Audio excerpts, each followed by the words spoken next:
Gita IAS, जहां सपनों को पंख मिलते हैं। आप सुन रहे हैं a letter to a Hindu की हिंदी ऑडियो बुक समरी। यह पुस्तक महान रूसी लेखक लियो टॉल्स्टॉय द्वारा लिखी गई एक छोटी लेकिन बहुत गहरी चिट्ठी है।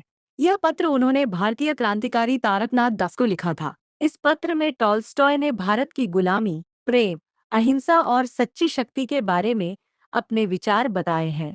नमस्ते। आइए आज मैं आपको लेकर चलता हूँ एक ऐसी अद्भुत यात्रा पर जहाँ हम मिलेंगे दो महान आत्माओं से।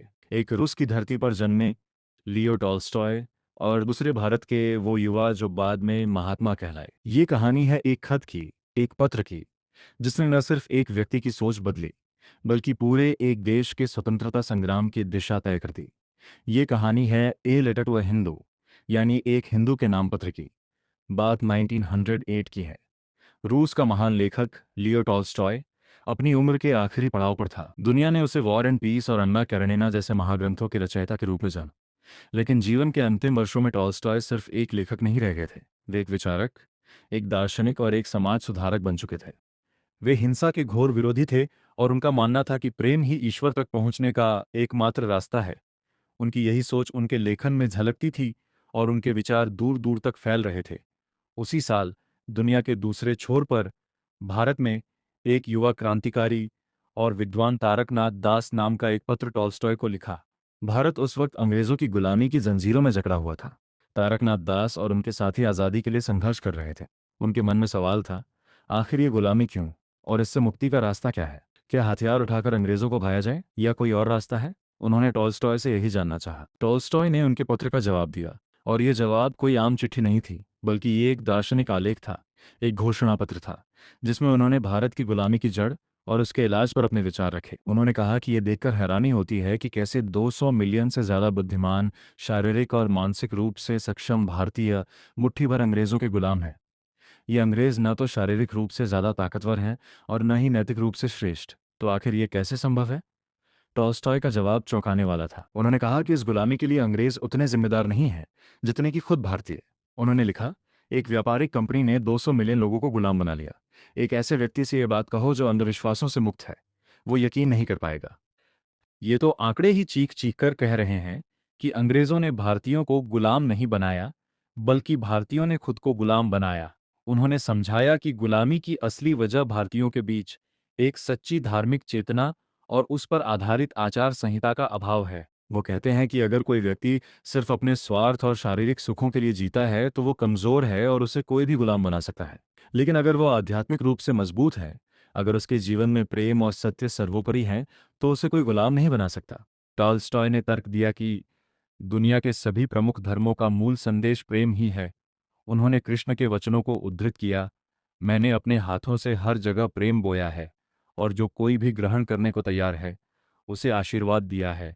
उन्होंने प्राचीन तमिल ग्रंथ तिरुकुरल का भी जिक्र किया, जिसे उन्होंने हिंदू कुरल कहा, और उसमें से पंक्तियां उद्धृत की, निष्पाप व्यक्ति का लक्ष्य दूसरों को दुख दिए बिना कार्य करना है, भले ही वो उनकी भावनाओं की उपेक्षा करके महान शक्ति प्राप्त कर सकता हो। निष्पाप व्यक्ति का लक्ष्य उन लोगों के साथ बुराई नहीं करना है जिन्होंने उसके साथ बुराई की है।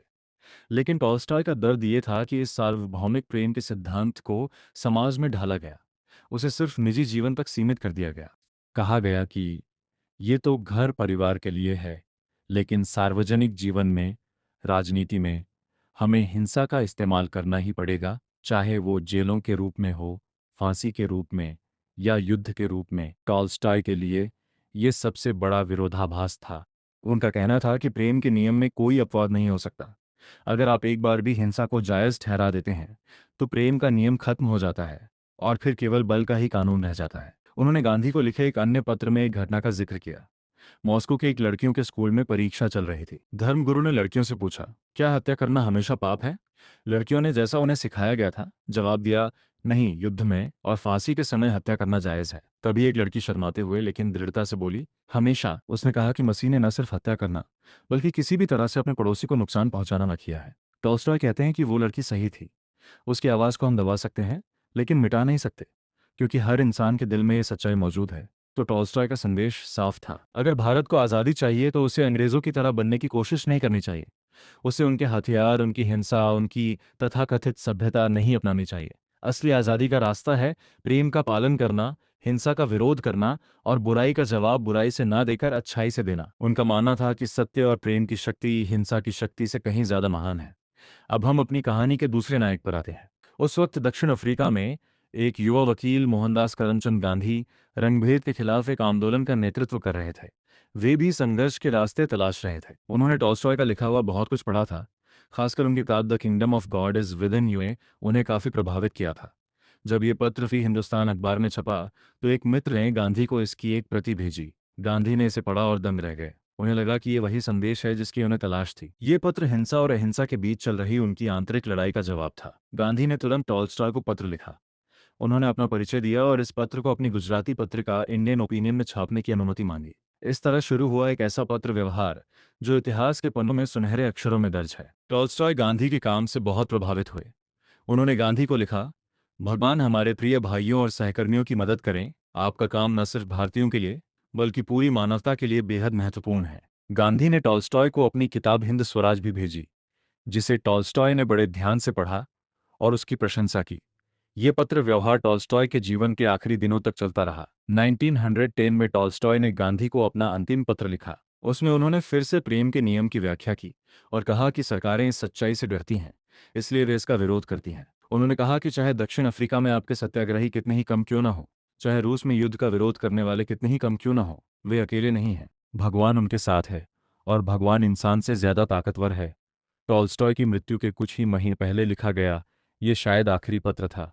गांधी ने टॉल्स्टॉय के इस पत्र को अपनी पत्रिका में छापा और उसकी एक प्रस्तावना भी लिखी। उन्होंने लिखा कि टॉल्स्टॉय उनके मार्गदर्शकों में से एक हैं और उनके इस पत्र को प्रकाशित करना उनके लिए सम्मान की बात है। गांधी ने लिखा कि टॉल्स्टॉय का जीवन इस सिद्धांत को समर्पित था कि हिंसा को हिंसा से नहीं बल्कि प्रेम और आत्म बलिदान से हराया जा सकता है। उन्होंने कहा कि भारत, जो दुनिया के महान धर्मों की जननी है, उसे अंग्रेजों की तरह कारखाने और हिंसा के हथियार नहीं अपनाने चाहिए।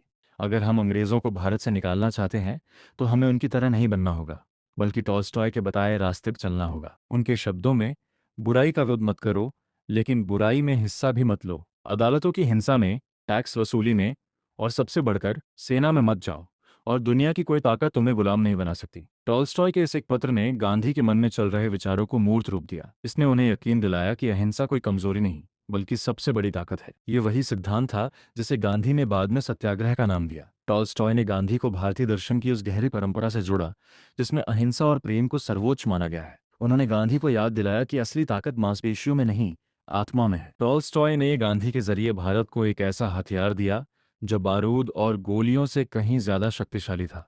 गांधी जब भारत लौटे तो उनके पास एक स्पष्ट दर्शन और एक सिद्ध रणनीति थी।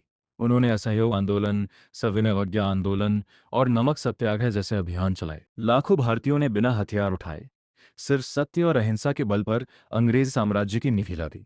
वो जेल गए, लाठियां खाईं, गोलियां खाईं, लेकिन हिंसा का सहारा नहीं लिया और आखिरकार 1947 में भारत को आज़ादी मिली। ये दुनिया के इतिहास की सबसे बड़ी और सबसे सफल अहिंसक क्रांति थी। टॉल्स्टॉय ने उस दिन को देखने के लिए इस दुनिया में नहीं थे, लेकिन उनके विचार, उनके उस एक पत्र ने इस ऐतिहासिक जीत की नींव रखी थी। टॉल्स्टॉय का ये पत्र आज भी उतना ही प्रासंगिक है जितना 1908 में था। ये हमें सिखाता है कि सच्ची आज़ादी सिर्फ राजनीतिक गुलामी से मुक्ति नहीं है। ये हमें बताता है कि हमें अपने भीतर की कमजोरियों से मुक्त होना होगा, लालच से, स्वार्थ से और हिंसा की प्रवृत्ति से। ये पत्र हमें याद दिलाता है कि दुनिया में सबसे बड़ी ताकत प्रेम है। प्रेम ही एकमात्र ऐसी शक्ति है जो दुश्मन को भी दोस्त बना सकती है। प्रेम ही एकमात्र ऐसा हथियार है जो इंसानियत को बचा सकता है। टॉल्स्टॉय का लेटर टू ए हिंदू सिर्फ एक ऐतिहासिक दस्तावेज नहीं है, ये एक जीवन दर्शन है। ये उस शाश्वत सत्य की याद दिलाता है जिसे हमारे ऋषियों मुनियों ने हजारों साल पहले खोज लिया था, जिसे कृष्ण ने गीता में समझाया, जिसे बुद्ध ने अपने जीवन से दिखाया और जिसे ईसा मसीह ने सूली पर चढ़कर सिद्ध किया। ये पत्र हमें बताता है कि इस दुनिया में कोई भी समस्या, चाहे वो कितनी ही बड़ी क्यों ना हो, प्रेम और अहिंसा के रास्ते पर चलकर हल की जा सकती है। यह हमें आशा देता है कि एक बेहतर दुनिया संभव है अगर हम उस प्रेम को, जो हमारी आत्मा का प्रकाश है, अपने जीवन में उतार लें। ऐसी ही दिल को छू लेने वाली किताबों से जुड़ने के लिए हमारे चैनल को सब्सक्राइब करें, क्योंकि अच्छी किताबें दिल ही नहीं, रूह तक उतर जाती हैं। धन्यवाद।